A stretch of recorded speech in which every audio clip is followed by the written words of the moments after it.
She didn't answer the question. She answered the mistake that could cost them everything. The words hadn't been spoken yet, but the tension in the room already felt like a wire pulled too tight, ready to snap without warning.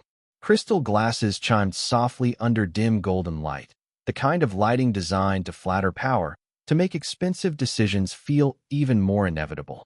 At the center of it all sat Camille Halstead, poised, immaculate, her voice smooth as silk and twice as sharp, her fingers resting lightly on a folder worth more than most people in the building would make in a year.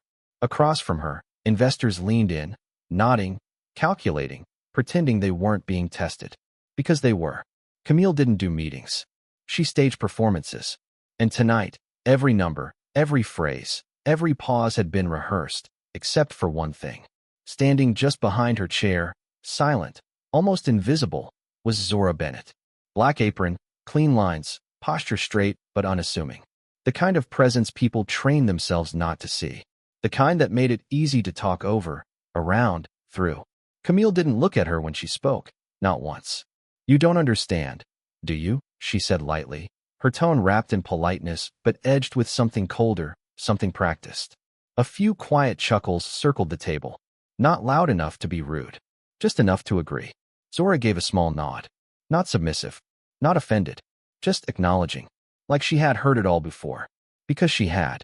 The room moved on, or at least it pretended to. Numbers started flowing again. Percentages. Projections. A $500 million acquisition hanging in the air like a chandelier, beautiful, heavy, and dangerous if it fell.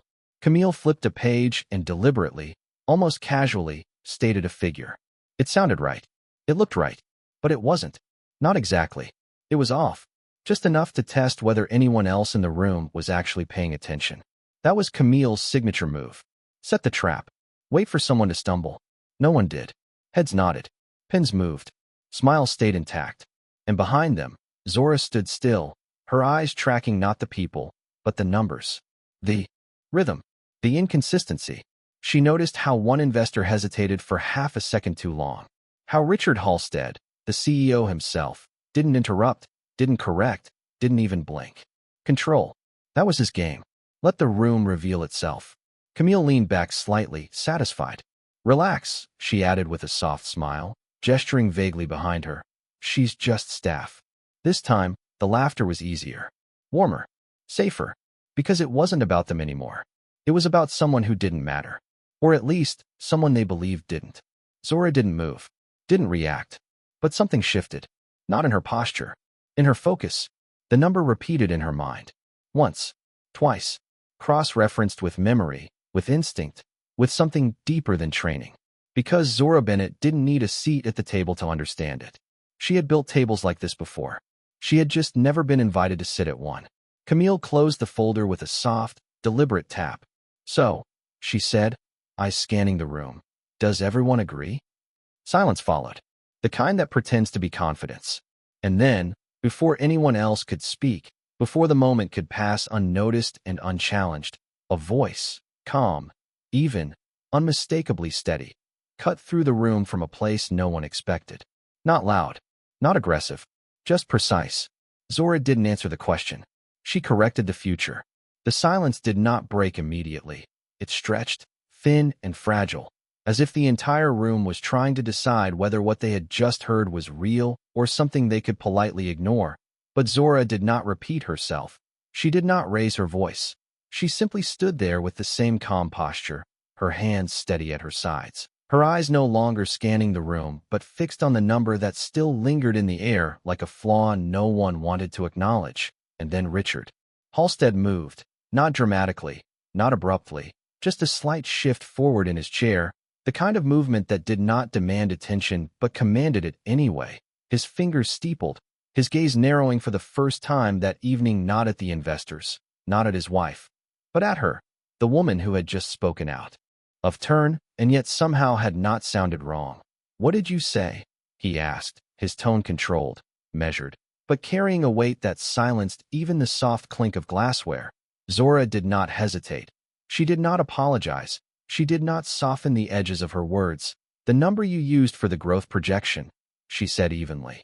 "It is based on last quarter's model, not the revised dataset from 3 weeks ago. A pause followed, heavier this time, because now it was no longer a vague interruption. It was specific, precise, undeniable. Camille's smile did not disappear, but it tightened, just enough to reveal the shift beneath it. "That is not possible," she replied, her voice still polished, still composed, but no longer effortless. "Those figures were verified." Zora nodded slightly, not in agreement, but in acknowledgement. "They were," she said, before the correction was issued. A flicker of confusion passed across one of the investors' faces. Another leaned forward, flipping through his own notes, and somewhere down the table a pen stopped mid-sentence, because now doubt had entered the room, quiet but contagious. Richard's eyes did not leave Zora. "Explain," he said, and it was not a request. It was a directive, and still she did not step forward, did not claim space that had not been given. She simply spoke from where she stood. "The original model overestimated retention in the second-tier markets," she said, her voice steady, each word landing with deliberate clarity. "The revision adjusted the churn rate by 6.2%, which changes the projected revenue by just over $40 million across 18 months. No one laughed now. No one shifted comfortably in their seat, because this was no longer about a waitress speaking out of place. This was about numbers that were suddenly alive, numbers that could move deals, numbers that could collapse them. Camille's fingers pressed slightly against the folder in front of her, the same folder she had closed with confidence just moments ago. And for the first time that evening, she opened it again, quickly, efficiently, scanning the page as if the answer might rearrange itself under pressure. But it did not, because the number on the page was still the same, still wrong, and Richard saw it. Not the number itself, but the hesitation, the smallest fracture in Camille's composure, and that was enough. "Pull up the revised data set," he said quietly to his assistant, who was already moving, already tapping on a tablet, the glow of the screen casting a colder light across the table. Seconds passed, but they felt longer, heavier, and then the assistant looked up, just once, meeting Richard's eyes with a silent confirmation, and that was the moment everything shifted, not loudly, not dramatically, but completely, because the room understood now. The test had not gone the way it was supposed to, and the person who had passed it had never been invited to take it. Richard leaned back slowly, his gaze returning to Zora, not as background, not as staff, but as something else entirely, something the room had not prepared for. And in that quiet, irreversible shift, the power in the room did not disappear, it moved. The air did not recover. It shifted into something sharper, more deliberate, as if every person in that room suddenly realized they were no longer watching a performance, but standing inside a consequence. And Camille felt it first, not because anyone spoke, but because no one did, because the silence now belonged to someone else, and she could not control it. Her fingers remained on the open folder, but she no longer turned the pages. She simply stared at them, as if familiarity alone could restore authority, but it could not anymore, because the number had already been exposed, and once a mistake becomes visible, it does not shrink back into invisibility. It expands, quietly, relentlessly. Richard exhaled slowly, his expression unreadable, but his mind already moving, recalculating, not just the deal, but the room, the people, the assumptions he had allowed to stand unchecked. 40 million. One of the investors murmured under his breath, not questioning, not debating, just absorbing the weight of it, because $40 million was not a rounding error. It was a signal, a crack in the foundation, and no one at that table was paid to ignore cracks. Camille finally closed the folder, but this time there was no precision in the movement, no deliberate tap to punctuate control, just a quiet motion, almost reflexive, as if the object itself had lost its meaning. She looked up, her gaze finding Zora, really finding her for the first time, not as a shadow behind her chair, not as a background presence, but as the source of something she could not dismiss. "Where did you get that information?" she asked, and the question was not casual anymore. It carried tension, urgency, and something else beneath it, something closer to disbelief. Zora did not shift under the attention, did not step forward to claim the moment. She answered as she had before, steady, direct. "It was updated internally," she said, 3 weeks ago." Another pause followed, But this one was different, heavier with implication, because internal meant access, and access meant history. And history meant this was no accident. Richard's gaze sharpened. Internally where? He asked, and this time the question did not belong to the room. It belonged to him alone. Zora met his eyes. Not challenging, not deferential, simply present. Halstead Analytics, she said, and the name landed like a quiet reveal, subtle but irreversible, because that was his company, his system, his data, and suddenly the distance between her and the table collapsed, not physically, but in meaning. One of the investors leaned back slowly, processing. Another adjusted his glasses, not out of habit, but to buy time, because the narrative they had accepted 10 minutes ago no longer fit. Camille's composure tightened again, but this time it was effort, not instinct. That division is restricted, she said carefully, choosing each word as if precision could restore control. Not exactly public knowledge. Zora gave a slight nod, acknowledging the truth in that statement. It is not, she agreed. But the correction memo circulated to the modeling team, and there it was, not loud, not dramatic, but definitive. She had not guessed, she had not speculated, she had known.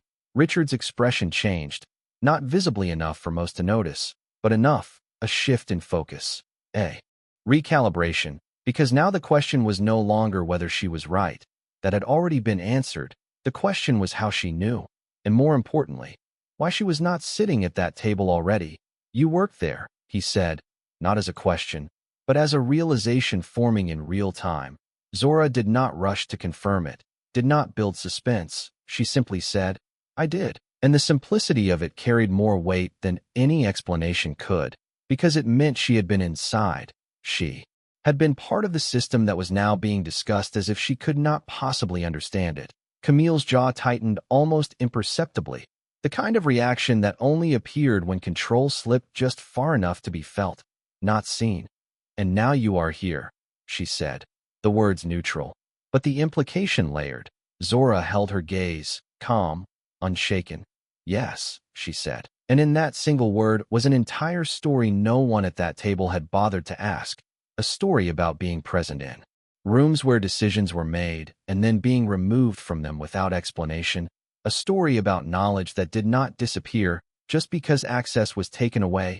Richard leaned forward again, his attention no longer divided, no longer managing the room, but fixed entirely on her, because the deal could wait, the investors could wait, even Camille could wait, but this moment could not. Why did you leave? He asked quietly. And for the first time that night, the question was not about numbers, not about projections, not about control. It was about truth. And the room, still and attentive, waited for an answer they had not realized they needed. The question did not echo. It settled, heavy and deliberate, as if it had been waiting beneath the surface long before it was spoken. And for a brief moment Zora did not answer, not because she could not, but because the answer itself carried weight that did not belong to a room like this, a room built on polished surfaces and controlled narratives. She inhaled slowly, her posture unchanged, her tone still even when she finally spoke. I did not leave, she said, and the distinction was subtle, but it shifted the entire meaning of the conversation. Richard's gaze sharpened slightly, recognizing it immediately, because there is a difference between choosing to walk away and being asked to disappear, and everyone at that table understood that difference whether they admitted it or not. Camille's expression remained composed, but her silence now felt less like control and more like calculation. Then what happened? Richard asked, quieter now, more focused. And the room leaned in without moving. Zora's eyes did not drift, did not search for approval. She simply told the truth the way she had stated the numbers, precise, without decoration. My position was eliminated, she said, after the restructuring. A few heads turned slightly, not dramatically, but enough to signal recognition, because restructuring was a familiar word in rooms like this, a word that sounded strategic, efficient, necessary, but rarely personal. And yet it always was. The modeling team was reduced, she continued, and my role was considered non-essential. The phrasing was careful, not defensive, not bitter, just factual. But the weight of it lingered, because everyone in that room had either made decisions like that or benefited from them. Camille finally spoke again, her voice measured, her posture restored, but not untouched. "Those decisions are never arbitrary," she said, a statement that sounded like logic but felt like distance. As if she were placing a wall back between the table and the woman standing behind it. Zora nodded once, acknowledging the point without surrendering to it. "They are not," she agreed. "They are based on alignment." And there it was, the word that sounded neutral but carried implication, the word that decided who stayed visible and who did not. Richard's expression shifted again, more subtle this time, because alignment was not just a corporate term, it was a filter, a quiet line that determined who fit and who did not. And suddenly the room was no longer just about numbers or projections. It was about something deeper, something harder to quantify. One of the investors cleared his throat softly, not to interrupt, but to release the tension building in the silence. Camille's fingers rested lightly on the table now, no longer gripping the folder, no longer directing the flow, just present, listening, which in itself was a change. "And yet," she said slowly, choosing her words with renewed precision, "you are still tracking internal updates." It was not an accusation, not quite, but it carried an edge, a question wrapped inside a statement. Zora did not react defensively, did not justify herself. She simply answered, "I built part of the model," she said. "I know how it moves even when I am not in the room." And that was not arrogance. It was clarity, the kind that does not need to be raised to be heard. Richard leaned back slightly, absorbing that, because there is a difference between someone who memorizes information and someone who understands it deeply enough to predict its changes. And Zora had just shown which one she was. The assistant still held the tablet, the corrected data glowing faintly, a silent confirmation of everything she had said. And now the numbers were no longer the center of the conversation. They were the evidence, the proof that something had been overlooked, not just in the model, but in the system that decided who was allowed to remain part of it. Camille's gaze lingered on Zora for a moment longer than before, not dismissive, not superior, but searching, as if trying to reconcile the image she had assumed with the reality now standing in front of her. And in that moment the room did not feel like a stage anymore. It felt like a mirror, reflecting decisions back to the people who had made them. Richard finally spoke again, his voice lower, more deliberate than before. "You said the projection would be off by 40 million, he said, not questioning, but confirming the scale. Zora nodded once. "Yes," she replied. "And if it goes forward like this, it will not just affect revenue, it will affect credibility." And that word landed differently, heavier than any number, because money could be adjusted, recalculated, recovered, but credibility once lost did not return on schedule. It lingered, it followed, it reshaped futures, and the room knew it.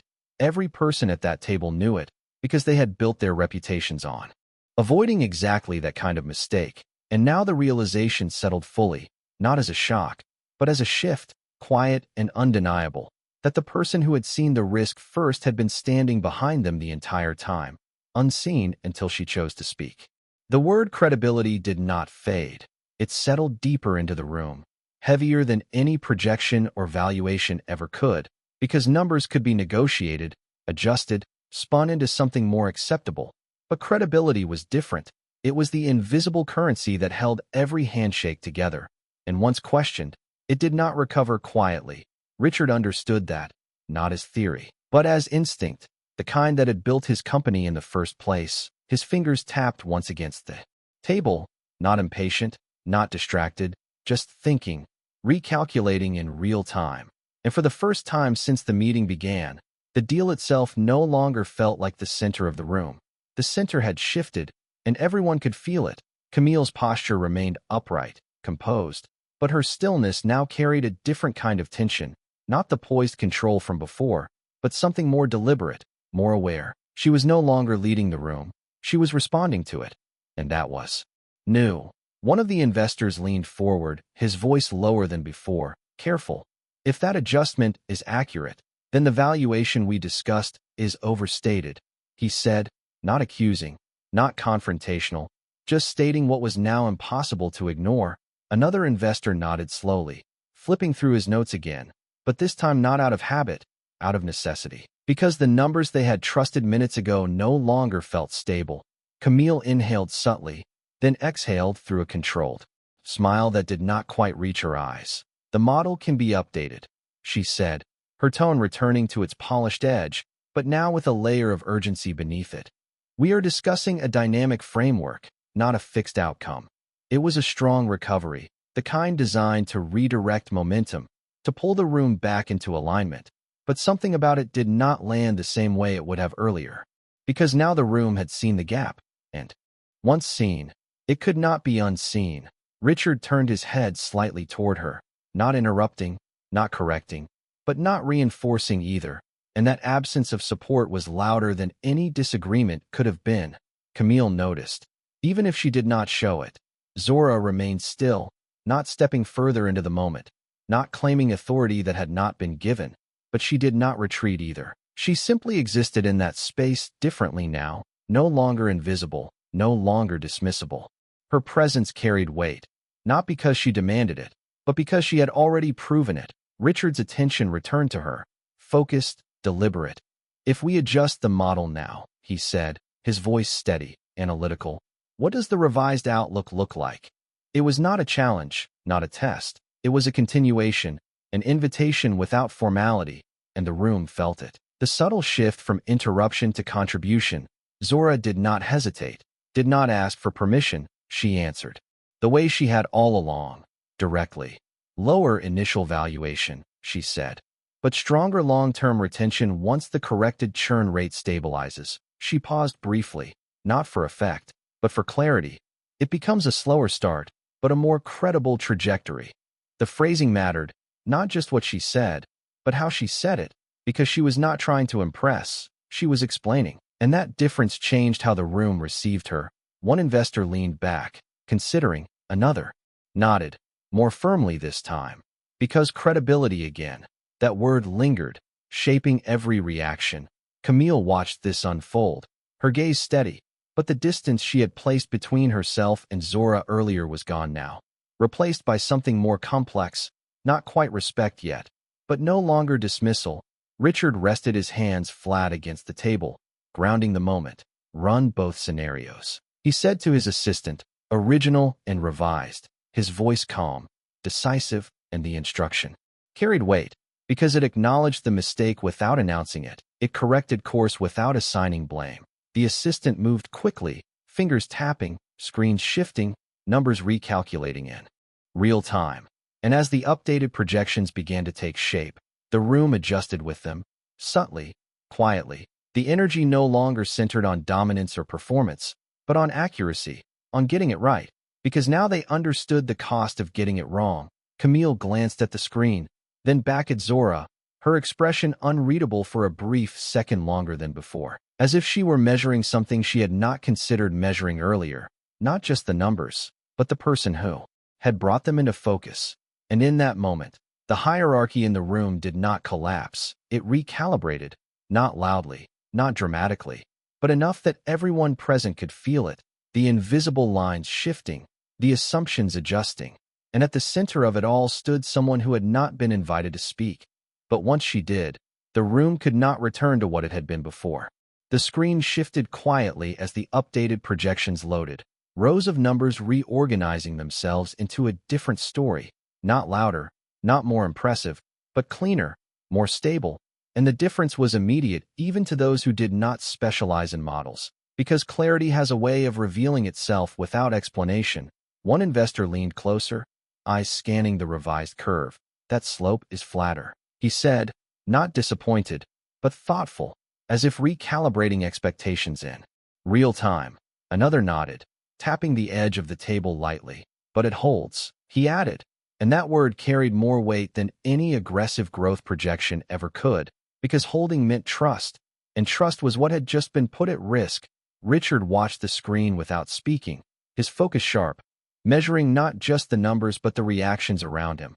The room was no longer divided between presentation and audience. It had become a single field of attention, aligned around one question: what is true? Camille remained still for a moment longer, then finally stood, not abruptly, not defensively, but with intention, her presence reclaiming a portion of the space she had momentarily lost. "Let us be clear," she said, her voice steady, controlled. but now carrying a different kind of authority, not the effortless dominance from before, but something earned in the moment. An adjustment does not weaken the deal. She paused, letting the words settle. It strengthens its integrity. It was a correction, not just of numbers, but of narrative, and it worked. The room responded, not with applause, but with subtle agreement, a shift in posture, a nod, a quiet exhale. Because integrity was a language they all understood, even if they did not always prioritize it, Zora listened. Without reaction, not because the statement was wrong, but because she recognized it for what it was, a recovery, a reframing, and she did not need to challenge it. The truth had already done its work. Richard finally spoke again, his tone measured, but now unmistakably anchored.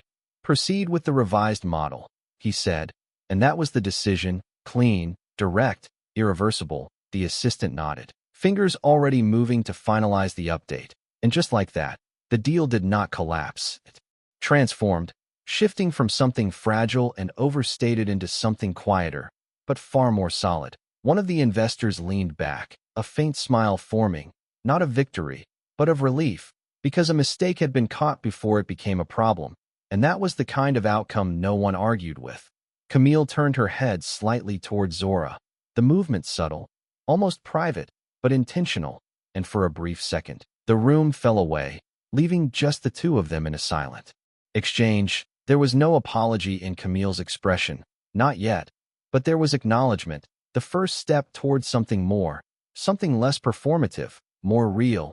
Zora met her gaze without hesitation, not seeking approval, not holding resentment, simply present in the moment. She had altered, and then it passed, the room returning, the conversation resuming, but not as it had before. Because something fundamental had shifted beneath it, Richard pushed his chair back slightly, the sound soft against the polished floor, and stood, drawing the attention of the room without raising his voice.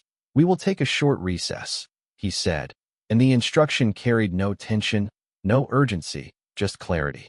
People began to move, chairs sliding, papers gathering, conversations forming in low, controlled tones, but even as the room broke apart, the center of gravity did not disappear.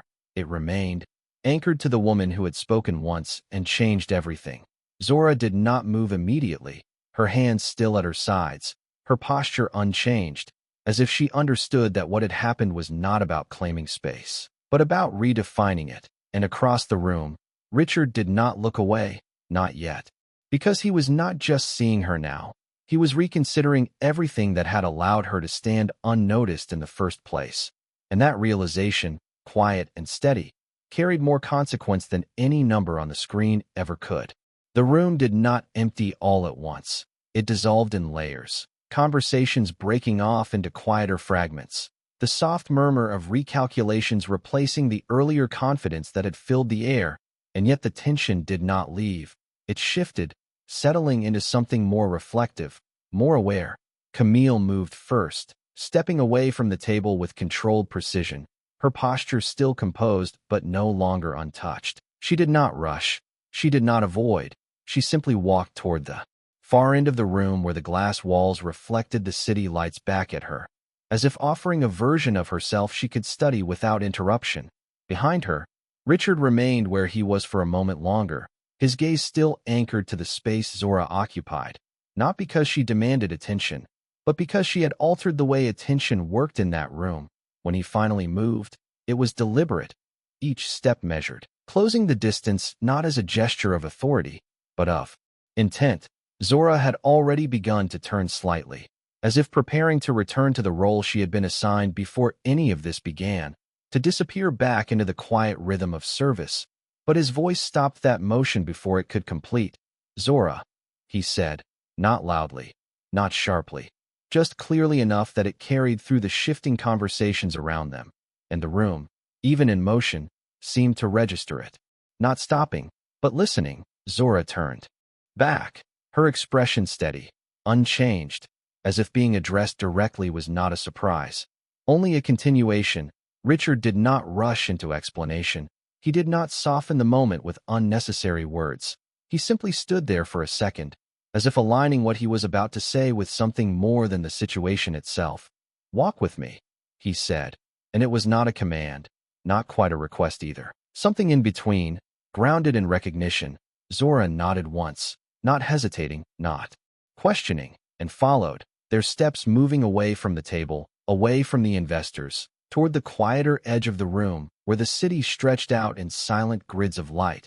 Camille noticed, of course she did, her reflection shifting slightly as she turned her head just enough to catch the movement, her eyes narrowing not in irritation, but in thought, because this was no longer about a correction in numbers. This was about a correction in attention, and she understood the weight of that better than anyone. Richard stopped near the glass, the skyline behind him casting a softer light across his features, less controlled, more human. He faced Zora fully now, not angled, not divided between tasks, just present. You knew that model, he said, not asking, but confirming what had already been proven.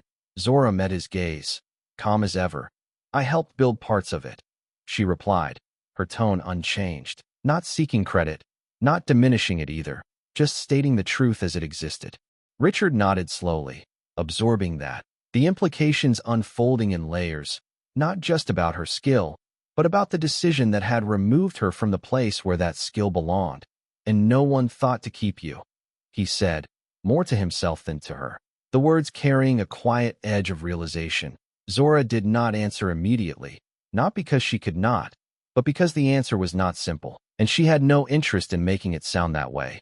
They thought they were optimizing, she said finally, her voice steady, reducing overlap, increasing efficiency. She paused, then added, they just did not measure everything. Richard let out a small breath, not quite a laugh, not quite.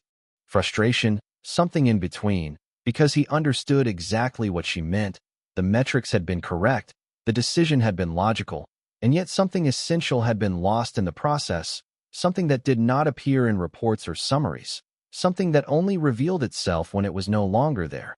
Behind them, the room continued to move, conversations reforming, numbers being discussed again. But the center of that movement had shifted, no longer anchored to Camille alone, no longer defined by the structure that had existed before. Camille watched from a distance, her posture still composed, but her attention no longer passive. She was observing, recalculating, not just the deal, but the dynamic itself, because power had not disappeared, it had redistributed, and she could feel it. Zora stood across from Richard without stepping closer, without retreating, her presence balanced, grounded, as if she understood that this moment was not about where she stood physically, but about what had already changed. Richard's gaze did not waver, not because he was trying to assert control, but because he was seeing clearly now, perhaps for the first time that evening. You should not be carrying trays in a room like this, he said quietly, and the sentence was not an insult, not a dismissal of her current role. It was a recognition of misplacement, of a system that had put the right person in the wrong position. Zora did not react with surprise, did not step into the opening the statement created. She simply held his gaze and replied, I go where I am allowed. And the simplicity of that answer carried more weight than anything else she had said, because it was not about ability, not about knowledge, it was about access. And in that moment, standing between glass walls and city lights, Richard understood that what had happened at the table was not an exception, it was a consequence, one that had been waiting to be seen all along. Richard did not respond immediately, not because he lacked an answer, but because her words settled deeper than anything else said that night. Simple, precise, and impossible to ignore. I go where I am allowed. It echoed without sound, exposing something far beyond a single decision, something structural, something quiet and persistent.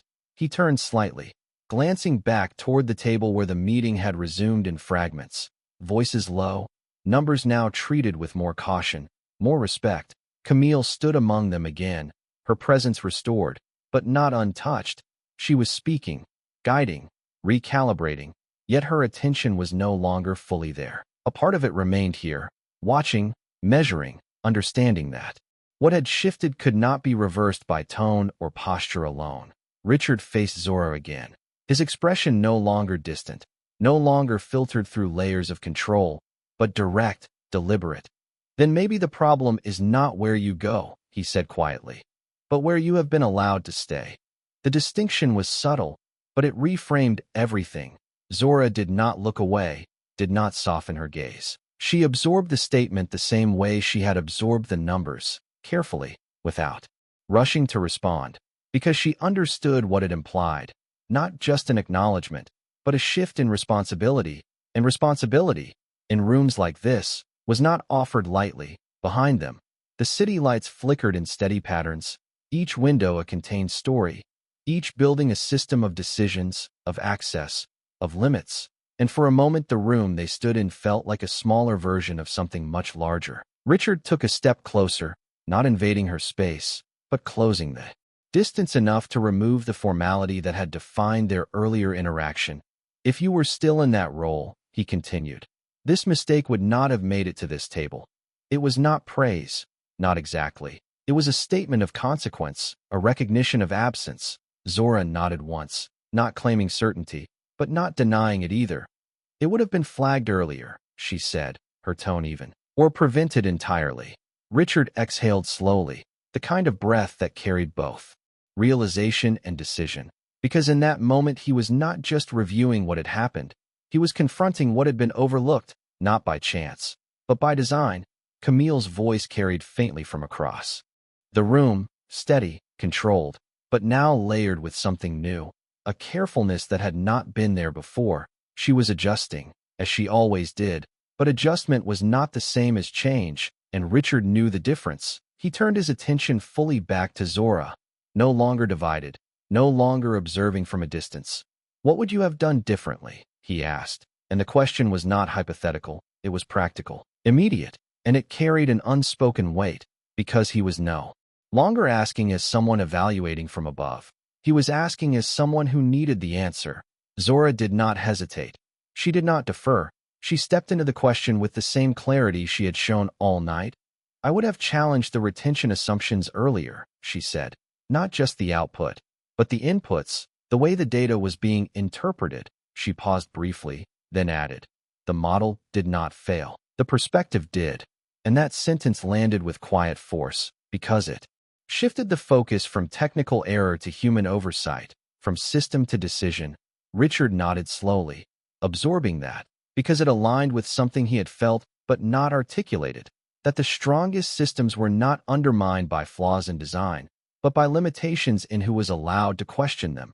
Across the room, Camille's conversation slowed for a fraction of a second, her eyes flickering in their direction, not out of distraction, but awareness. She understood that something was being decided here, something that extended beyond the numbers on the screen, something that would shape what happened next. Zora remained steady, grounded, not leaning into the moment, not stepping back from it, simply present as it unfolded.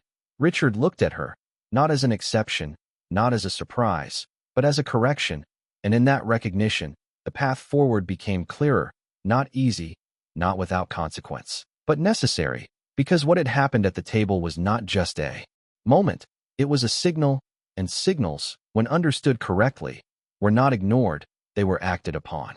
Richard did not look away when the decision formed, not sudden, not impulsive, but inevitable, the kind of conclusion that does not arrive with noise but with clarity, the kind that leaves no space for retreat once it is understood. He straightened slightly, the city lights reflecting faintly in his eyes, then turned just enough so his voice would carry beyond the quiet edge of the room. Camille, he said, not loudly, but with a precision that drew attention without effort. Conversations softened, not silenced, but aware. Camille paused mid-sentence, her posture still composed as she turned toward him, her expression controlled, but her eyes sharper now, alert, measuring, because she knew that tone, she knew that moment. Richard did not rush, did not build tension for effect. He simply continued. We are not resuming the meeting yet, he said, his voice even, final, and the room responded, subtly, instinctively, attention shifting back toward him, toward the center that had reformed without anyone announcing it. Camille held his gaze for a second longer than necessary, not resisting, but not yielding blindly either, then gave a small, precise nod, the kind that signaled agreement without commentary. Richard turned back to Zora, not as an aside, not as a private conversation anymore, but as a presence now included in the space that had once excluded her. You said the model did not fail, he said, his tone calm, deliberate. The perspective did. Zora nodded once, her posture unchanged, grounded, as if the weight of the moment did not require her to adjust, because she had already been standing in it. Yes, she replied. Simple, clear. Richard let the words settle, then spoke again, not to her alone, but to the room itself. Then we correct the perspective, he said, and the sentence did not sound dramatic, but it carried more impact than any projection on the screen, because it was not about numbers anymore. It was about direction, about who was seen, who was heard, who was allowed to shape what came next. Camille stepped forward slightly, her voice entering the space with the same control it had held all evening, but now with a different weight behind it. And how do you propose we do that? She asked, not challenging, but testing, because that was what she did. She tested strength. She tested decisions. Richard did not hesitate. We start by recognizing what we overlooked, he said, his gaze steady, then shifted briefly toward Zora before returning to Camille. And we fix it. The room did not react loudly, but something moved, something aligned, because this was not a correction of data, it was a correction of judgment. Camille held his gaze, her expression unreadable for a moment. Then something subtle changed, not surrender, not defeat, but acceptance of a new variable she could not ignore. She turned slightly toward Zora, and this time when she looked at her, there was no distance in it, no dismissal, just a direct, measured acknowledgement. You saw what we missed, she said, her voice calm, precise, and for the first time that evening, it carried no edge. Zora met her gaze, not stepping forward, not stepping back, simply present. I saw what was there, she replied, and the distinction mattered, because it was not about superiority, it was about attention, about willingness to see what others had chosen not to. Richard stepped closer to the table again, the space reshaping around him as he spoke. Effective immediately, he said, his voice carrying with quiet authority. I want a full review of the modeling process, including the assumptions behind it, and I want her involved. He did not gesture broadly, did not dramatize the statement, but the direction was clear, undeniable. The room absorbed it, not with shock, but with recognition, because the decision fit the moment. Camille did not interrupt, did not object. She simply watched, then gave a small nod, slower this time, more deliberate, because she understood exactly what had just been set in motion. Zora remained still, not reacting with surprise, not stepping into the role being offered, because for her, this was not about elevation, it was about alignment, about being where she should have been all along. Richard looked at her one last time, not as a question, not as a request, but as a confirmation of something already decided. You are not here by accident, he said quietly, and the words carried more than recognition. They carried correction. The room did not return to what it had been. It moved forward, changed in a way that could not be undone, because the power in that room had not been taken. It had been revealed, and once revealed, it no longer needed permission to exist. The stories shared on this channel are fictional and created purely for entertainment purposes, as well as to convey lessons about human behavior and interactions, regardless of race, religion, or background, promoting a life of equality and compassion. Any resemblance to real events, people, or places is purely coincidental.